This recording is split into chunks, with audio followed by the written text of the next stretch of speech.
Hi, everybody. Welcome back to another episode of Recruitment Uncensored. As you all know, I'm Kate. I am really excited for today's episode. I have got my friend and coach Phil on with me, and we are going to talk about a subject which I know some of you already know this is important to me because you've seen me doing lots of pull ups and squats and everything else on some of my LinkedIn videos. Well, Phil is responsible for getting me to do all of this horrendous stuff in the gym. So I thought I'd get him on because for us in the recruitment world, we work in extremely busy jobs, very stressful jobs, lots of challenges, lots to juggle and prioritize. But we sometimes don't prioritize actually what's really important, which is our physical and mental fitness. And I'm really passionate about this being more of a priority from my own experiences. And I know Phil has some experiences to share as well. So, hi, Phil. Thanks for coming on. Hello all, hope you're all well. Well, let's get cracking because time always runs away with me on these. So, we've only got half an hour. So, I'm going to throw the first question at you straight away, which is going to be a meaty one, I know as well. So, you've got your own online coaching business. I know from personal experience you have lots of people with very, very busy schedules, but you're coming from a place where you understand as well because you've juggled your own busy career and life and the gym and everything else. So what tell us a bit more about your experience of juggling all of this throughout your life. Of course, yes. So obviously, as you know, I run a business at the moment where I do teach people how to prioritize their health and fitness, particularly busy, driven individuals like yourself. But prior to that, I've got experience of this too. I've spent from the age of 18 to my early 30s in the corporate world.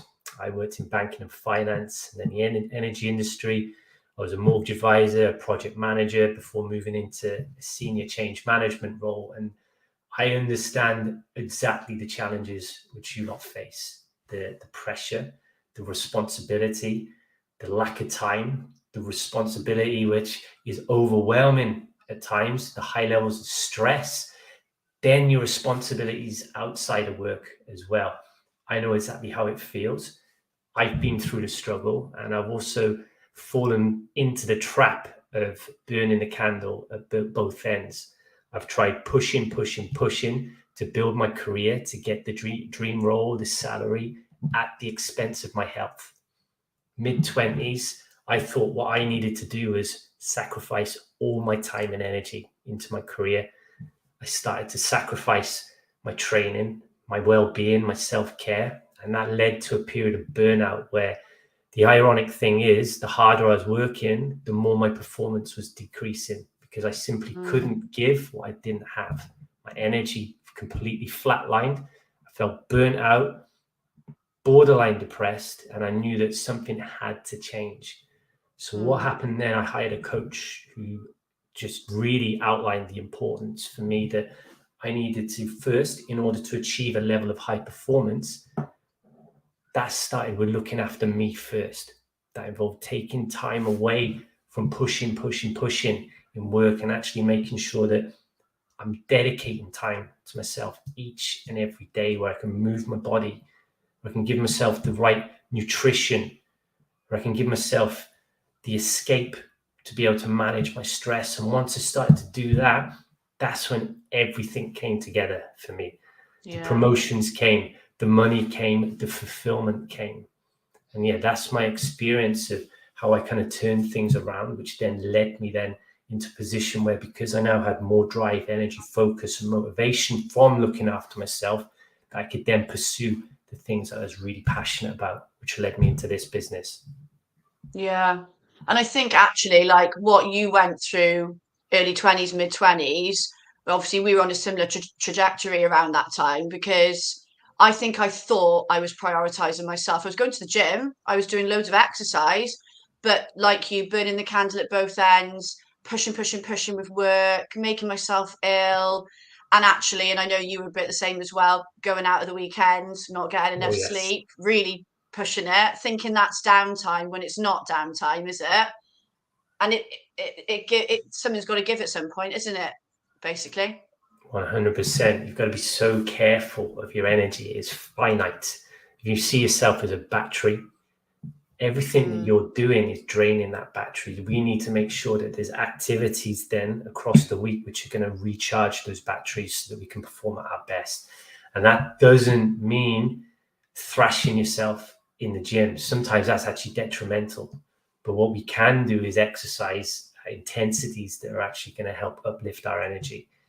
And then when it comes to how we're spending our time outside of work, like we said, we've both got that history of maybe burning a candle a little bit too Mhm. hard on the I still weekends. can do it sometimes, I know but not you like I can, used Kate. to.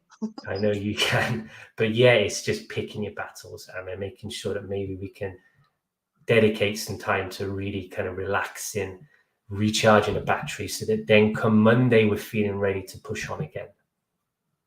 Well, I know we're going to come later to some tips for people around how they can manage it around their schedule. But before we do, obviously, you've given a really good background to like when you were in the corporate world. Obviously, now you're running your business, really successful business, but you've been on a bit of a journey then with that in the past year, haven't you? So, and had to juggle a lot. So, I think it's really important to share that with everybody so they can understand a bit about how difficult that's been as well. Because, you know, people might be going through similar things as well. Yeah, absolutely. So things were going absolutely fantastically well at the end of the year. Last year, business was booming, profits were flying.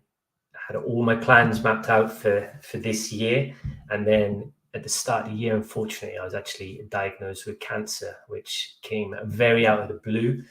I was diagnosed with bowel cancer. This year, I've been through two major surgeries. I've had 6 months with an ileostomy bag, so stoma, which has just been Yeah. reversed. I've had 4 rounds of chemotherapy. And yeah, when you lose your health, you'll have that perspective of what's really important. But still managed to keep the business running. We've still managed to grow the business. And I was saying to you earlier, Kate, wasn't I, that I think this week I'll hit my 150th gym session, run two It's 10Ks, run a amazing. half marathon. You can still get it done, whatever you've got on. And if anything, it's just highlighted just how important looking after my health is and how important fitness is to underpinning not just my physical health, but my mental health. It's what got me through this year, without a doubt. Yeah. Yeah. And I think that was something I noticed in you as well, is that how coming to the gym, and it doesn't have to be the gym for everybody, it can be different forms of exercise and fitness, but how that was, like you say, not just benefiting your health and your recovery, but your mentality around it as well. Because um obviously never been through it, but dealing with something like that must be a real knock to your mindset every day. Absolutely. Things can get pretty dark and pretty difficult when you get Mm, diagnosed with cancer and you're fighting for your life. You need to make sure that you are still looking after your physical and mental health. That should still not stop. In fact, it becomes even more important.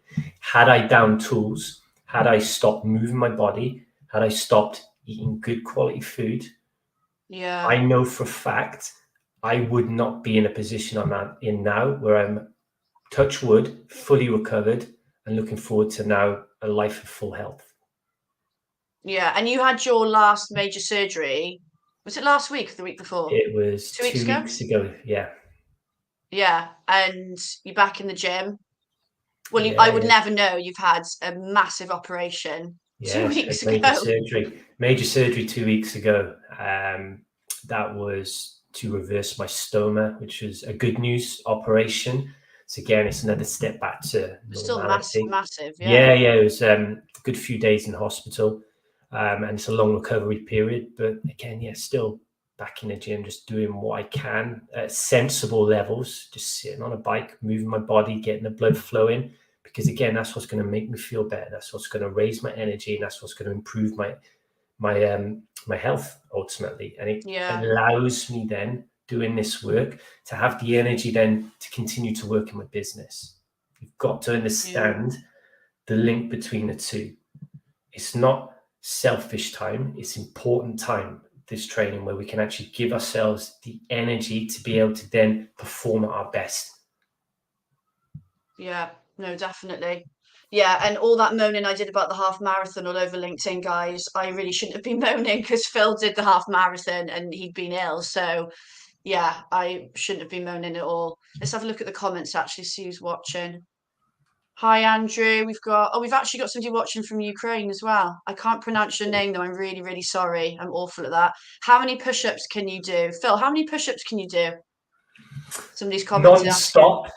That's a good question. That's a good question. I can easily bang out 50 to 60 without stopping. I don't even know, I shouldn't have told you that because Maybe it's going that's to a be challenge we actually set. next week. How many push-ups can you do? Cool. Right, let's go on to the next question because what I want to make sure we cover off, we have kind of touched on it a tiny bit, but there'll be some people watching that probably already do a bit of this. They juggle it already slightly. They're just, maybe looking for some tips. There might be some people watching that are like, right, I'm starting from scratch here. And at the moment I need a little bit of convincing. I'm already busy. Why should I put this and prioritize it into my diary? What are the benefits of making my mental and physical fitness a priority? It's What would you simple. say to that? It goes way beyond just looking good. Of course, it's great to have a body which we're proud of and we're confident with, but it goes so much deeper than that. If you are serious about being a high performer in your career, if you are serious about achieving the things that you want to achieve, then if you don't put your health and fitness as a priority, eventually that will become the bottleneck. High performance starts with self-care.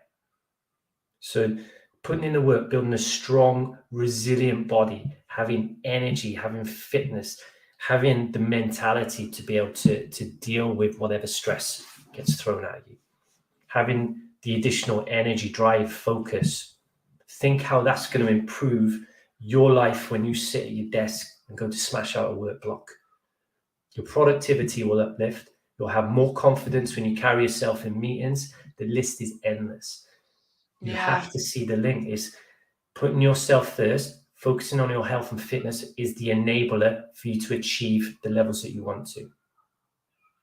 Yeah. And you know what? I know I've definitely experienced this because when I was a consultant, through no fault of anyone else's but my own, I'm terrible for overworking myself. And I got myself so stressed. I was always stressed. I wasn't a nice person to be around. Like I used to my family's head in. It was work, work, work all the time, really highly strung.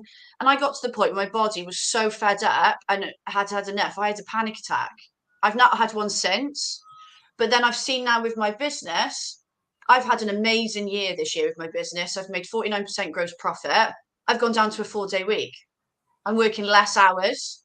I'm still prioritizing the gym as I did the previous 2 years, but I've definitely got a better work-life balance and my business is doing even better. And I think sometimes in recruitment, we can think if I work more, I will be more successful. Because I used to think that, but that is absolute bullshit. Because I think we've both experienced in our own lives, we're actually doing better for managing our self care better. Exactly. It's not about how much work you can do, it's the quality of work you can deliver. Okay. Yeah. You'll not be able to work at your best, think at your best.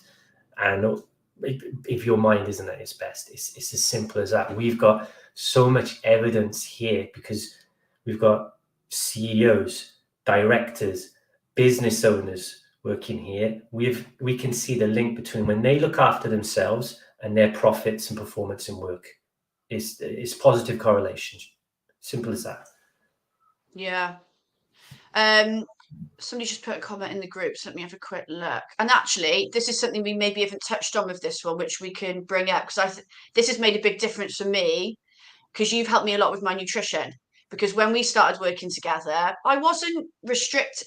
I wouldn't say I was ever dieting, but I wasn't eating the right foods to fuel my body for work and for exercise. And actually, I wasn't eating anywhere near enough calories, was I? No, no, Because you somebody won't. just asked a good question about fasting, dieting. Do you eat what you want when you want? And actually, somebody else has just chucked it in as well. How do you incorporate proper nutrition into your workday? Yeah, it's a Really great good question. question.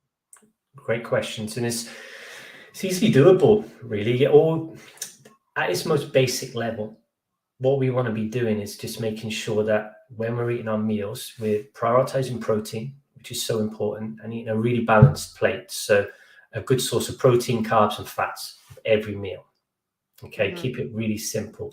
But what I would say is the more natural whole ingredients we can include in our diet, the more fruit and veg, the more water we can consume, again, the better you're going to perform in work.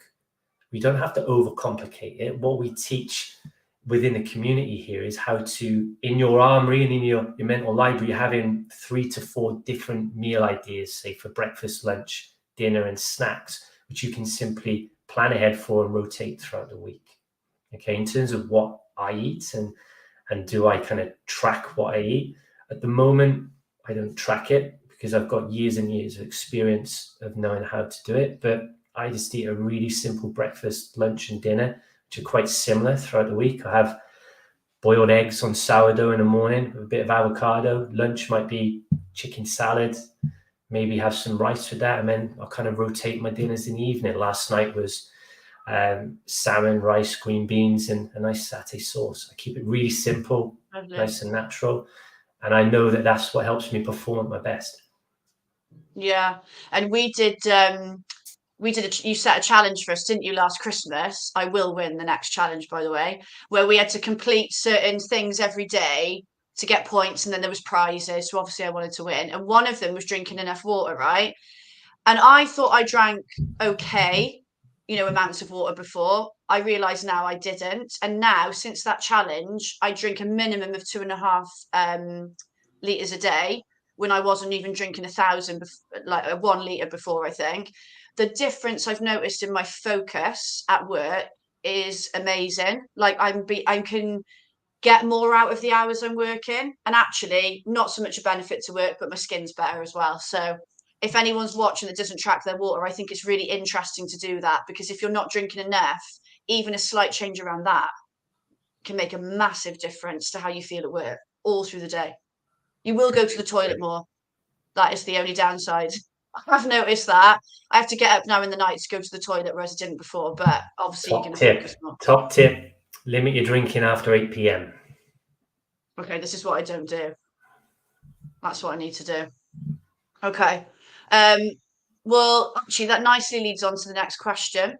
Let me just get rid of that comment on there. Which is, because, so there's, I did a LinkedIn live recently around time management, because even our job in recruitment, we struggle to manage our time, don't we?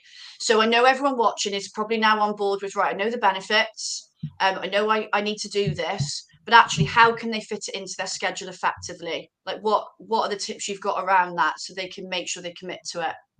It's as simple as planning it just like you plan your work appointments. Simple as that. We all use a diary, be that Google Calendar or Outlook, whatever you're using. You've got all your meetings mapped out, haven't you?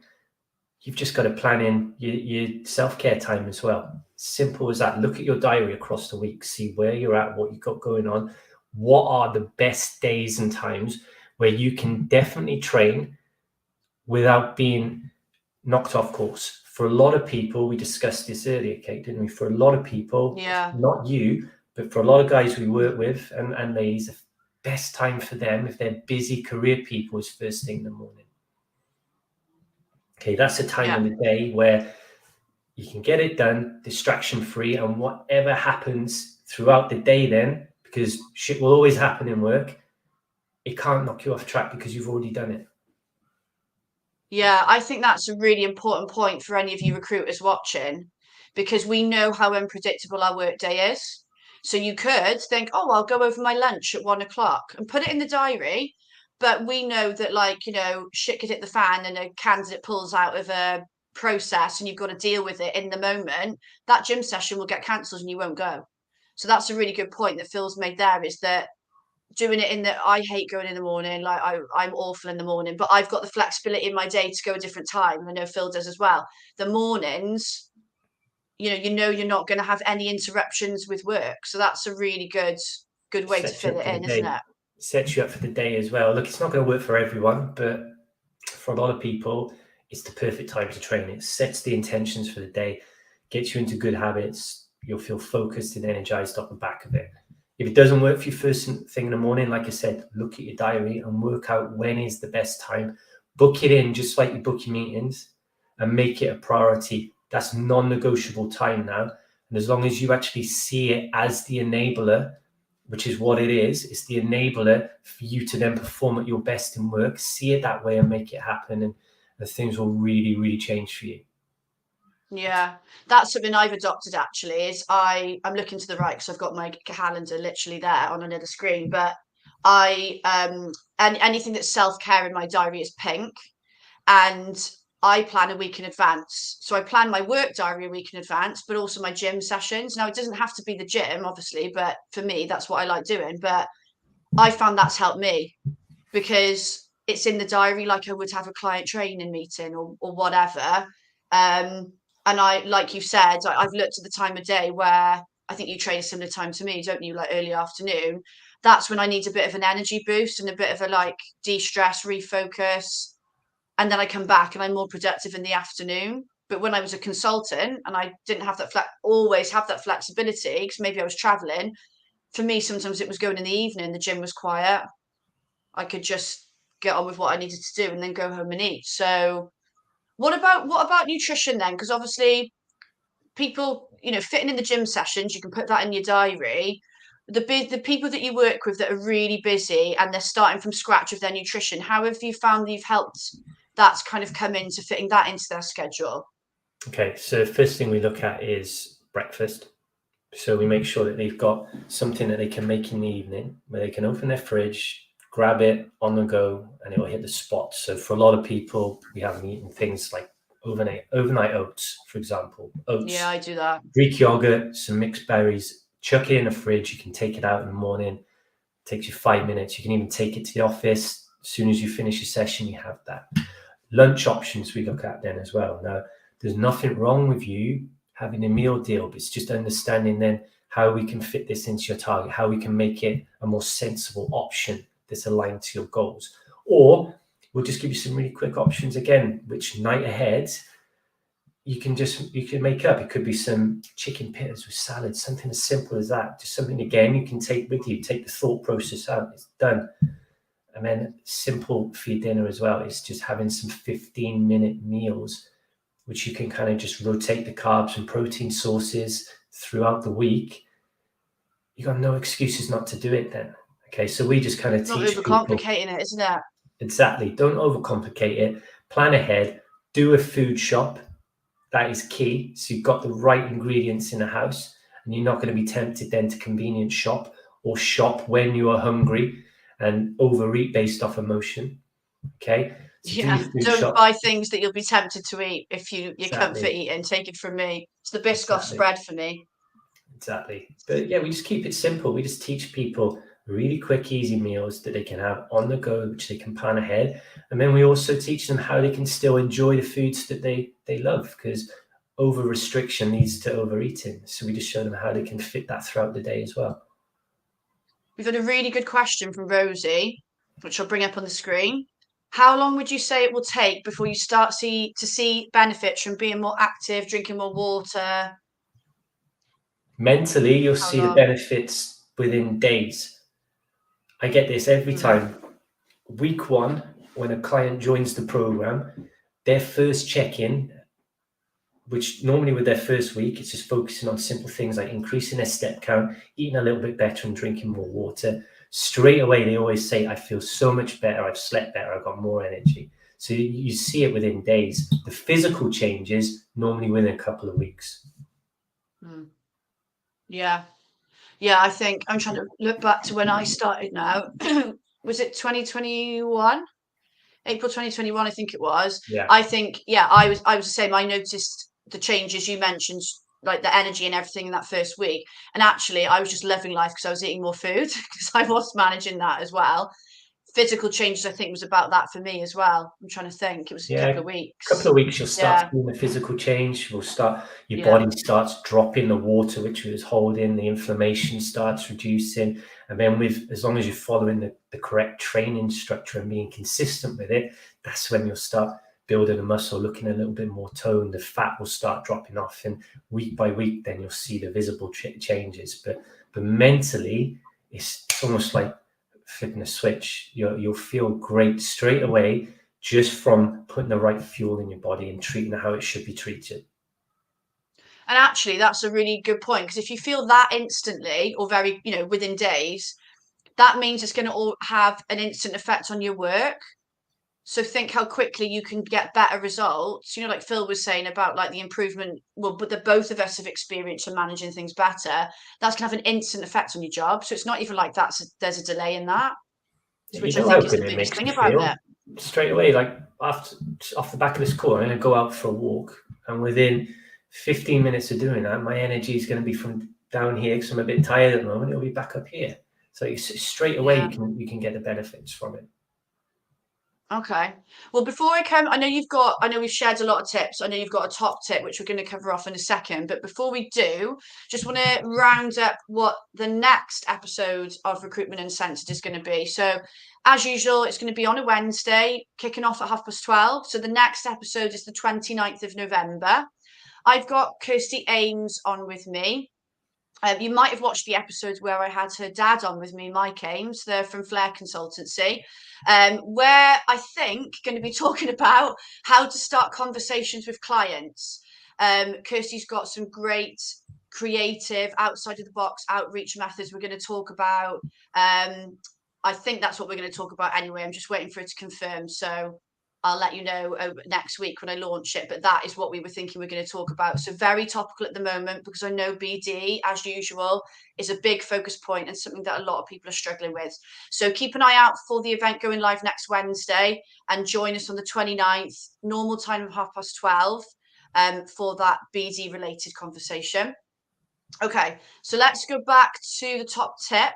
Oh, let me just have a look. Rosie said, thanks, really helpful advice and tips, and she's feeling really motivated. Good. Pleasure. Really glad. So let's go to the last top tip. Make a commitment now. What have you got to say about this, Phil? Right, this is going to be really simple for you, and it just goes back to the planning that we discussed earlier. I want you to open up your diary, be that Google Calendar, whatever you're using, and I want you to look across your next 7 days. I want you to make sure there are a minimum of 3 times 1 hour slots over the next 7 days, which are dedicated to your health and fitness. So that's either you going for a walk or doing a workout.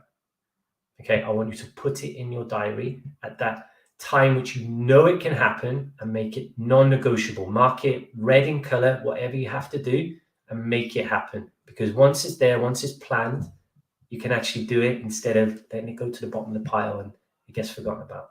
So top tip, open up your planner right now and put 3 sessions in over the next 7 days.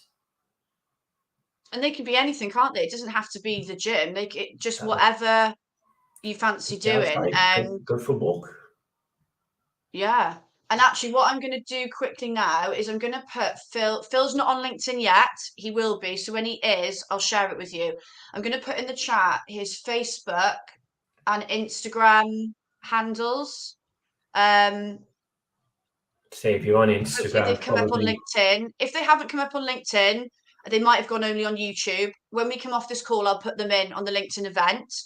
And actually, I challenge you to send a picture to Phil of your diary with the 3. Send it over. I'm probably more active on Instagram, but as Kate said, the plan of attack for me is now to start moving into the LinkedIn market. So you'll see me on there soon, and hopefully I'll connect with you all shortly. Yeah, but follow him on both. Definitely Instagram, because he said that's where he mostly is. We've just got I'm going to quickly throw one more question at you. We've got to answer it really quickly, though, because somebody put it in, and I think it's probably something a lot of people are struggling with. Caffeine and energy drinks. Any quick alternatives? Yes, more water, more fresh air. Okay, quite often we're using caffeine as kind of like so to give us this little boost, but reality is all we need to do is just raise our energies naturally by getting sunlight, fresh air, and eating good quality food, moving the body. That's as simple as that. Yes, I see too many energy drinks when I'm going into agencies and I'm training people, and they're drinking them all day. Don't need them. So yeah, really good point there. Right, we've got 30 seconds left. That went as normal, very, very quickly. Just want to thank you, Phil, for coming on, sharing your story and your journey over the past year. If anyone has got any questions that they haven't had a chance to get answered, contact Phil on Instagram, chuck your questions at him, because he is a fountain of knowledge. I know, because he's my coach. and he will get them answered for you. So definitely connect. And obviously, if you want to learn about his program as well, that I'm part of, I'll throw questions at him about that as well. He posts a lot of information on his Instagram. But yeah, thanks for coming on, Phil. Thank you, everybody, for watching. And I will see you in a couple of weeks for the next episode. Thanks, guys.